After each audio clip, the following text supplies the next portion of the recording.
Hello students, welcome back. आज की video के अंदर हम properties of halo alkane and hello arene के बारे में बात करेंगे। यानी जो हेलो एल्केन और हेलो एरीन पढ़ रहे थे, हम उसकी प्रिपरेशन देख ली। अब बात करेंगे हम उनकी प्रॉपर्टीज़ के बारे में, फिजिकल प्रॉपर्टीज़ के बारे में क्या रहती हैं वो। तो देखिए, सबसे फर्स्ट जो प्रॉपर्टी है इसकी है वो physical state, colour and order. इन चीज़ों का क्या इफेक्ट रहता है, किस तरीके की प्रेजेंट रहती हैं। तो फिजिकल स्टेट जो होती हैं, इनके अंदर कोई स्पेशल कलर नहीं होता है, यानी कलरलेस टाइप के कंपाउंड होते हैं ये। साथ में कोई पर्टिकुलर स्मेल भी नहीं होती है। और जो फिजिकल स्टेट है, अगर फिजिकल स्टेट की बात कर रहे हैं हम यहाँ पे, तो अगर स्मॉल साइज के कंपाउंड है, यानी एक कार्बन का कंपाउंड है, 2 कार्बन का कंपाउंड है, तो ये गैसियस स्टेट के अंदर रहेंगे। जैसे जैसे नंबर ऑफ कार्बन इंक्रीज होते जाएंगे चेन में, वैसे वैसे ये लिक्विड एंड देन सॉलिडिफाई होना स्टार्ट कर देंगे।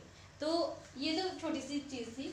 अब सेकंड जो पॉइंट है वो है melting and boiling point. Melting और बॉइलिंग पॉइंट का क्या इफेक्ट रहता है इसके ऊपर, यानी किस तरीके से मेल्टिंग और बॉइलिंग पॉइंट को इफेक्ट करेंगे। तो देखिए, सबसे पहले यहाँ पे मैंने एक सीरीज बनाई हुई है, ठीक है। ये मीथेन है सिंपल, जिसके अंदर कोई भी हेलोजन प्रेजेंट नहीं है।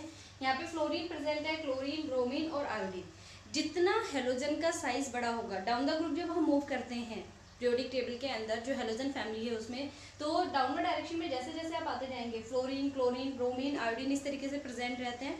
तो डाउन द ग्रुप मूव करते टाइम इनका साइज बड़ा होता जाता है। जितना बड़ा साइज होगा, वंडरवाल फोर्स ऑफ अट्रैक्शन भी उतने ही ज़्यादा काम करेंगे। जितने ज़्यादा वंडरवाल फोर्स ऑफ अट्रैक्शन काम करेंगे, उतना ही मेल्टिंग और बॉइलिंग पॉइंट इनका हाई चला जाएगा। और वंडरवाल फोर्स ऑफ अट्रैक्शन ज़्यादा कहाँ होते हैं, जहाँ पर साइज बड़ा होता है। तो इन सब में सबसे बड़ा साइज आयोडीन का होता है, इससे छोटा ब्रोमीन का, इससे छोटा क्लोरीन, उससे छोटा फ्लोरीन, और फिर इसके अंदर तो कोई हेलोजन प्रेजेंट ही नहीं है। ये तो पूरा मॉलिक्यूल ही बहुत स्मॉल साइज का हो गया।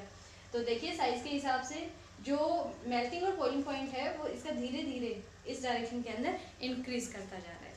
तो एक तो ये बात ध्यान रखनी है आपको, यानी सबसे कम जो मेल्टिंग बॉइलिंग पॉइंट के बारे में बात कर रहे हैं, सबसे कम किसका है यहाँ पर, CH3F का, और सबसे ज़्यादा किसका है, CH3I का। ओके, इसके अंदर सेकेंड जो पॉइंट है वो देखिए, इसी में अगर मान लो हमारे पास प्रेजेंट है CH3, CH2, CH3 इस तरीके से, ठीक है, और इनके साथ में क्लोरीन प्रेजेंट है, और थोड़ा सा बड़ा ले लेते हैं, इस तरीके से प्रेजेंट है मान लो। तो जितनी ज़्यादा लीनियर चेन होगी, सरफेस एरिया उतना ही ज़्यादा रहेगा। जितना ज़्यादा सरफेस एरिया रहेगा, मेल्टिंग बॉइलिंग पॉइंट उतने ही ज़्यादा रहेंगे। अगर इसी चीज़ को मैं बनाती हूँ इस तरीके से, ठीक है, इस तरीके से अगर बनाते हैं, तो अब यहाँ पे जो मेन चेन थी वो 3 कार्बन की हो चुकी है, सब्स्टिट्यूशन आ गया। और इसी चीज़ को हम ऐसे भी बना के दिखा सकते हैं, देखिए यहाँ पर। तो इसमें क्या होता है, जितना ज़्यादा मेन चेन छोटा होता जाएगा, उतना ही, जितना एक तरीके से आप ये कह लो, मेन चेन छोटी हो रही है, इसका मतलब सब्स्टिट्यूशन इंक्रीज हो रहा है। जितना ज़्यादा सब्स्टिट्यूशन होगा, उतना ही उसका सरफेस एरिया कम होता चला जाएगा। जितना सरफेस एरिया कम होगा, मेल्टिंग बॉइलिंग पॉइंट उतने ही डिक्रीज होंगे। जितना ज़्यादा, अब यहाँ पे देखिए सरफेस एरिया कितना लार्ज है इस मॉलिक्यूल का, है ना, तो ये इतने ही लंबे दूसरे मॉलिक्यूल के कॉन्टैक्ट में आएगा, वंडरवाल फोर्स ऑफ अट्रैक्शन अच्छे से एक दूसरे के साथ इंटरेक्ट कर पाएंगे। सरफेस एरिया ज़्यादा है क्योंकि यहाँ पे, तो इसका मेल्टिंग बॉइलिंग पॉइंट हाई रहेगा। इसके अंदर, इसके कंपैरिजन में सरफेस एरिया डिक्रीज हो गया, और यहाँ पर तो बिल्कुल ही स्फेरिकल साइज के अंदर आ गया। और आपको पता है सरफेस एरिया मिनिमम होता है स्फेरिकल चीज़ों के अंदर, तो इस वजह से इसका सबसे कम रहेगा, सबसे ज़्यादा इसका, फिर इसका, और सबसे कम इसका। 2 पॉइंट बताए हैं यहाँ पे।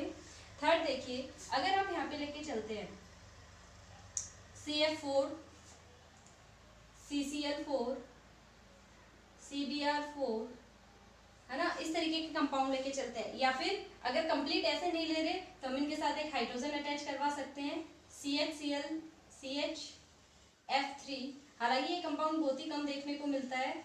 आपको जो कंपाउंड देखने को मिलेंगे, क्लोरोफॉर्म, ब्रोमोफॉर्म, आयोडोफॉर्म, इस तरीके के मिलेंगे, ठीक है, CHI3। अब देखिए, यहाँ भी सेम बात रहेगी, जितना ज़्यादा आयोडीन, जितना ज़्यादा बड़े साइज का एटम अटैच रहेगा, उतना ही ज़्यादा वंडरवाल फोर्स ऑफ अट्रैक्शन रहेगा, उतना ही ज़्यादा जो मॉलिक्यूल है वो अच्छे से, वंडरवाल फोर्स ऑफ अट्रैक्शन जो है अच्छे से काम करेंगे उनके अंदर, और उनका मेल्टिंग बॉइलिंग पॉइंट हाई चला जाएगा। तो यहाँ सबसे ज़्यादा आयोडीन के केस में, फिर ब्रोमीन, फिर क्लोरीन, और सबसे कम किस में रहेगा, फ्लोरीन के केस में रहेगा। तो यहाँ पे मैंने 3 अलग अलग तरीके के पॉइंट आपको बताए हैं, इनका आपको ध्यान रखना है। इसके बाद बात करेंगे हम डाइपोल मोमेंट्स की। अच्छा, जो मेल्टिंग और बॉइलिंग पॉइंट है ना, इसमें सेम कंडीशन रहेगी अगर हम एरोमेटिक कंपाउंड्स लेके चलते हैं।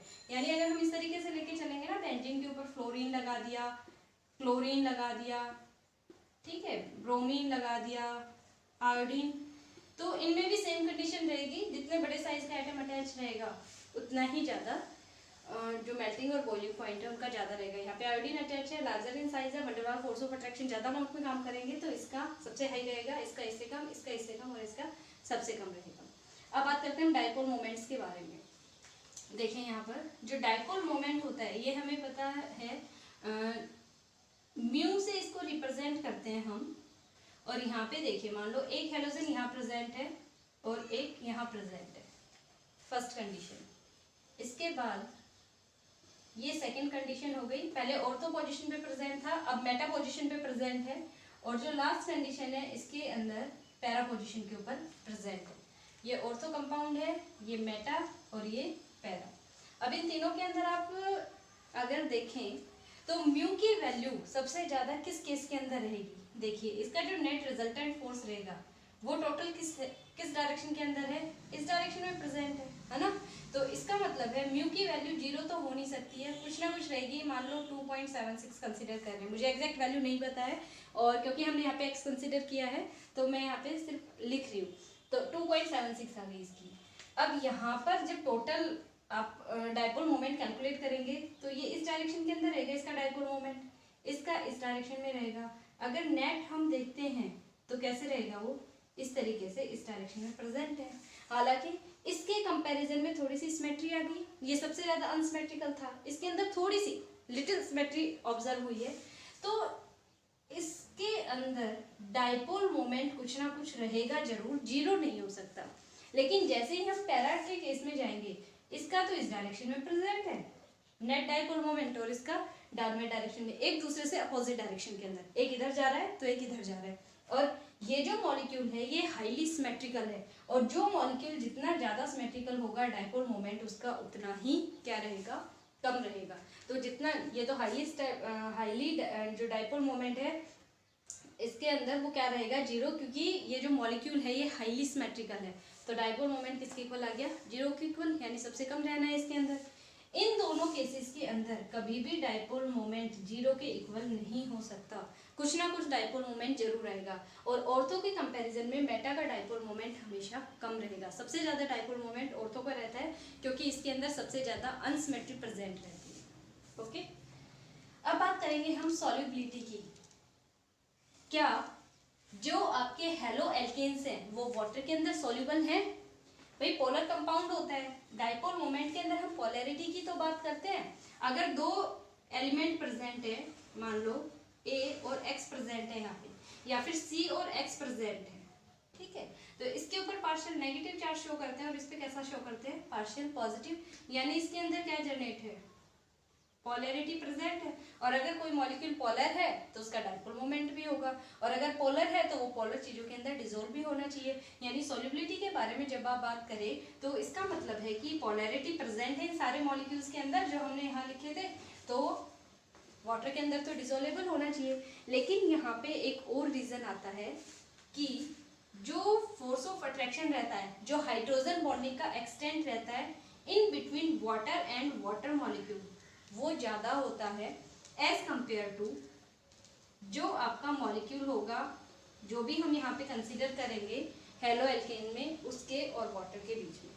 तो जब भी ये वाटर मॉलिक्यूल के अंदर डिसॉल्व करवाने की कोशिश करेंगे तो यहाँ पे जब ये बॉन्ड ब्रेक होगा तो लेस अमाउंट में एनर्जी रिलीज करेगा और वो इसकी स्टेबिलिटी को हार्म करेगा, मतलब डिस्टर्ब कर देगा एक तरीके से, और इतना इफेक्टिवली काम नहीं कर सकता। यानी इन दोनों मॉलिक्यूल्स के बीच में जो फोर्स ऑफ अट्रैक्शन है वो ज़्यादा है, इन दोनों के बीच में फोर्स ऑफ अट्रैक्शन इतना जनरेट नहीं हो पाता है क्योंकि हाइड्रोजन बॉन्डिंग यहाँ पे बहुत ज़्यादा स्ट्रॉन्ग है। इसको तोड़ के हम इन दोनों के बीच में अगर इन्हें डिसॉल्व करवाना चाह रहे हैं, इसका मतलब है इसकी प्रॉपर्टीज़ के साथ हम छेड़छाड़ करने की कोशिश कर रहे हैं और ये ज़्यादा स्टेबलाइज नहीं रहेगा।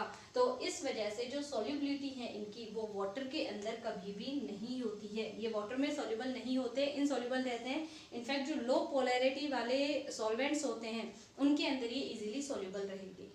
ठीक है, अब बात करते हैं हम स्टेबिलिटी के बारे में। सबसे ज्यादा स्टेबल कौन सा रहेगा? बॉन्ड है यहाँ पे in between CF, CCl, CBr और Ci। ठीक है, तो सबसे ज्यादा स्टेबिलिटी कौन से वाले बॉन्ड की रहेगी? जितना स्मॉल साइज होगा, अब कार्बन का और फ्लोरीन का साइज यहाँ पे कंपेरेबल है, बिल्कुल स्मॉल साइज है, जितना साइज कार्बन का है लगभग उतना ही फ्लोरीन का रहता है, तो कंपेरेबल साइज है, इजीली एडजस्ट कर लेते हैं एक दूसरे के साथ। ठीक है, तो स्टेबिलिटी काफी हाई रहती है। अब कार्बन का साइज तो ये है, ठीक है, और क्लोरीन का साइज हो गया ये, यहाँ तो दोनों का साइज सेम था, दोनों के बीच में बॉन्ड बन गया, स्टेबिलिटी बिल्कुल ठीक है। अब कार्बन का साइज तो ये है, क्लोरीन का ये, साइज के अंदर डिफरेंस आ गया, लेकिन फिर भी टॉलरेटेबल है। अब यहाँ पे कार्बन का साइज तो है यही, और ब्रोमीन का साइज हो गया ये, और यहाँ पे कार्बन का साइज तो है ये, और आयोडीन का साइज हो गया ये। तो अब इनके बीच में जब बॉन्ड बनेंगे तो उस टाइम के ऊपर स्टेबिलिटी चली जाएगी, यानी ये लेस स्टेबल हो जाएंगे। तो सबसे ज़्यादा स्टेबिलिटी किसकी रहेगी? फ्लोरीन के अंदर, फिर क्लोरीन, फिर ब्रोमीन, और सबसे कम किस में रहेगी? Ci का जो बॉन्ड है इसके अंदर रहेगी। लास्ट है इनफ्लेमेबिलिटी, यानी ये ऐसे कंपाउंड हैं जो ना तो खुद से फ्लेमेबल होते हैं, ना किसी चीज़ को कंबशन में हेल्प करते हैं। इनफैक्ट इनका यूज़ फायर एक्सटिंग्विशर के रूप में किया जाता है। एक जो कंपाउंड है, यहाँ लिख देती हूँ मैं, CCl4, ठीक है, एक फेमस कंपाउंड है CCl4, इसका यूज़ किया जाता है as an fire extinguisher under the name of pyrene, under the name of pyrene. ठीक है, पायरीन के नाम से इसका यूज किया जाता है फायर एक्सटिंग्विशर के अंदर, यानी ना तो कंबशन में हेल्प करते हैं, ना ये जो इनफ्लेमेबिलिटी प्रॉपर्टी होती है उसे शो करते हैं। फायर एक्सटिंग्विशर के अंदर इनका यूज किया जाता है। CCl4 एक कंपाउंड है जिसका काफी वाइडली यूज किया जाता है इस पर्पज के लिए, फायर एक्सटिंग्विशर के लिए, और इसको under the name of pyrene use किया जाता है। तो ये प्रॉपर्टीज़ थी जो कंप्लीट हो गई हैं। आई होप आपको समझ में आई होंगी। इन्हीं को आप अच्छे से स्टडी करें, एक बार बुक से रीडिंग लगा लेंगे और नोट्स में कन्वर्ट कर लेंगे।